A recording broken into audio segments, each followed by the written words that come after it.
Hi guys. Okay, hope everyone's doing well. I'm here at the dealership trying to grab my Vanderhall. The Vanderhall saga continues, and I really just want to give and share some honest feedback with my experience with Vanderhall. And I've been dealing with cars, as so many of you know, for almost 6 years now. I have probably worked with every manufacturing brand out there that you could possibly think of. I have dealt with all kinds of things. I've done lemon buybacks. I've had major maintenance issues, recalls, you name it. I've done it all. I've never dealt with a car company that has been as evasive from trying to help you as Vanderhall has been. It has really been absolutely such a horrible experience dealing with Vanderhall. And quite frankly, in all the years that I've been dealing with all the different types of cars, Vanderhall has been the worst car company that I've ever come across. And in just so many different aspects. It's not that it's just my experience personally with them that has been terrible, but even with my dealerships, my servicing dealership, my dealership that I purchased the car from, they have all said the same thing, that they are so incredibly difficult to work with. And basically what's happened with my Vanderhall Venice is a pre-existing issue with the car. It's been an issue with the wheel bearings, the engine mount bolts, the CV boot, and they keep reoccurring over and over again. Now, Vanderhall has a few times sent the parts, the replacement parts. It was all under warranty. They've been replaced, and literally days later, the issue comes up again, and it ends up being in the shop again. And in almost 2 years of ownership, the car has been in the shop for almost 6 to 8 months, which is absolutely insane. And the big issue being that every time it goes into the shop, the reason why there's always such a big delay is, from what my servicing dealership says, is because they can't get a response from Vanderhall. Every time they submit a work order or need to order parts, they either don't get a response for the approval for the warranty work, they either don't get paid out for the parts that they order, or for the jobs that they complete, and it's just a big mess. And you can see that the servicing dealership is frustrated, the customer, the end user is frustrated, and quite frankly, it's really just a waste of a car that could be so amazing and so enjoyable. I mean, that car has everything going for it except for the company behind it. And so yeah, it's just been really frustrating. I have personally tried to reach out to Vanderhall so many times. The only way that you can reach out to them is through their website. They have one generic contact us email, which you can email, and if you're lucky, you'll get a response. And if you get a response, they tell you that you have to go through your dealership because of the franchise laws, which I understand. But when you go to the dealership tells you that they are so limited to being able to get in touch with Vanderhall themselves that they don't even know where to go to submit information about the issues that you're having. So it has just been this awful circle of lack of communication, lack of help, and just really a lack of being a good company. So yeah, I would definitely put the warning out there. Of course, not everyone has had the same experience that I've had. There are people who have had that experience and other people who have had Vanderhalls that have no issues with the car, for sure. I think that that's the case with any car company, right? Sometimes you can just end up with a car that is problematic. That could happen to anybody, and it has happened to me in this situation.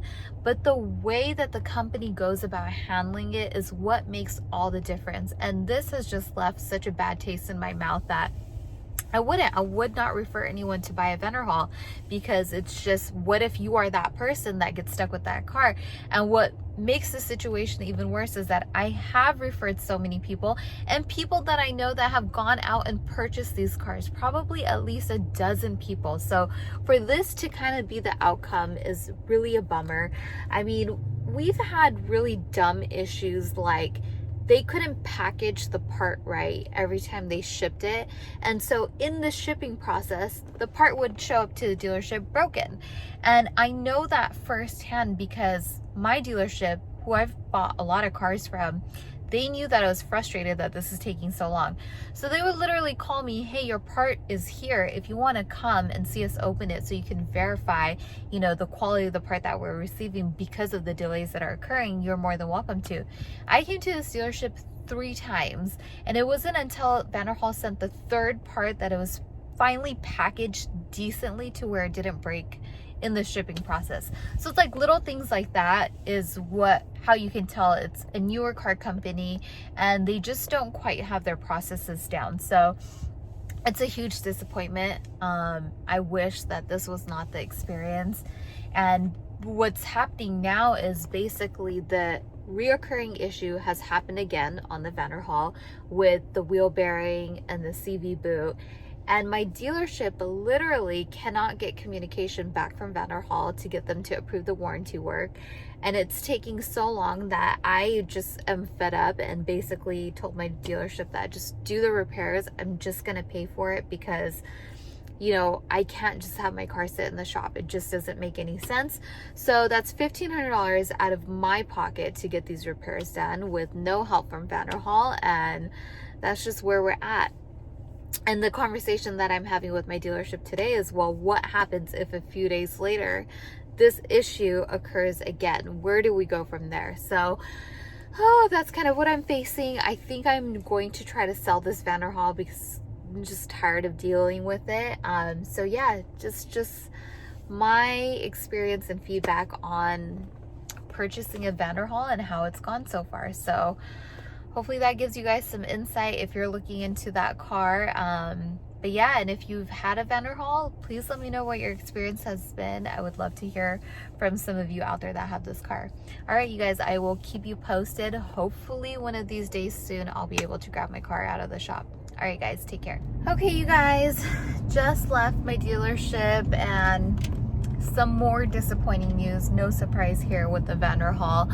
The car should have been ready a couple weeks ago, but they are still waiting on, I believe it's the engine mount bolt, and they can only get that part from Vanderhall. So that's a big part of the problem why it takes so long for these repairs to get done. And that's what the manager was talking to me about. If these were parts that they could just get from somewhere else, from another manufacturer, they could make this go so much faster. But the fact that it has to come from Vanderhall and there's just zero communication from Vanderhall's end, not to me, but to the dealership, who is a franchise of theirs, is what really makes everything take so much longer.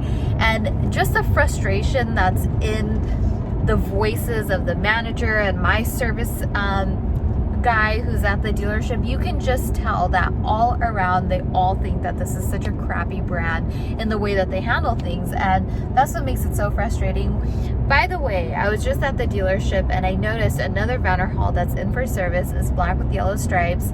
I know who the host of this Vanderhall is, and I don't know if you want me to say your name, so I won't say it, but I can see that your car is in for service as well. You're in my area, so if you want to message me on Instagram at Saimah's Experience and let me know how your experience has been with the Vanderhall, and maybe if you even want to do a video, I'd be happy to do one with you so that, you know, it's not just my experience, and we can talk more about how it's been with the Vanderhall for you. Let me know, message me on Instagram. I'll keep an eye out for your name if you're interested. All right, you guys, on that note, even my dealership advised me that once this car gets fixed, you should probably just sell it because it's not just worth the headache. And when your dealership is telling you that for a car that has barely any miles on it, you just know that it's not a good sign. So that's a wrap on that. Still no Vanderhall. I don't know, could be another week, could be another 2 weeks. At this rate, it could really be anything. So we're gonna have to try to figure out a plan B on this because this is not working out. All right, guys, I'll talk to you later.